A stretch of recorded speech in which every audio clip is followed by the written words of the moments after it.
আসসালামু আলাইকুম সম্মানিত দর্শক, আপনারা দেখছেন দৈনিক পুনর্জাগরণ BD24 নিউজ।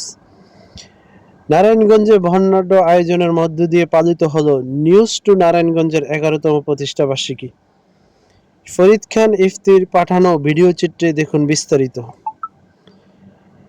নিউজ টু নারায়ণগঞ্জের 11তম প্রতিষ্ঠা বার্ষিকীতে বিচারপতি, প্রশাসক, বিশিষ্ট রাজনীতিবিদ, সাংবাদিক এবং বিভিন্ন শ্রেণী পেশার বিশিষ্ট ব্যক্তিদের উপস্থিতিতে মুখর হয়ে ওঠে শিল্পকলা একাডেমি প্রাঙ্গণ।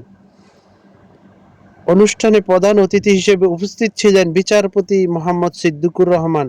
এছাড়াও উপস্থিত ছিলেন নারায়ণগঞ্জ সিটি কর্পোরেশনের প্রশাসক, জেলা পরিষদের প্রশাসক, বিশিষ্ট রাজনীতিবিদ, সাংবাদিক নেতৃবৃন্দ এবং বিভিন্ন সামাজিক ও সাংস্কৃতিক সংগঠনের প্রতিনিধিরা। বক্তারা বলেন, নিউজ টু নারায়ণগঞ্জ দীর্ঘ 1 যুগ ধরে বস্তুনিষ্ঠ সংবাদ পরিবেশনের মাধ্যমে সাধারণ মানুষের কথা তুলে ধরছে এবং স্থানীয় সাংবাদিকতায় গুরুত্বপূর্ণ ভূমিকা রেখে চলছে।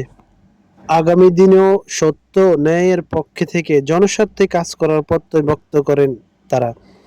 আলোচনা সভা, শুভেচ্ছা বিনিময় এবং প্রতিষ্ঠা বার্ষিকীর কেক কাটার মধ্য দিয়ে উৎসবমুখর পরিবেশে উদযাপিত হয় নিউজ টু নারায়ণগঞ্জের 11তম প্রতিষ্ঠা বার্ষিকী। দৈনিক পুনর্জাগরণ BD24 এর সঙ্গে থাকার জন্য আপনাদের সবাইকে জানাই ধন্যবাদ।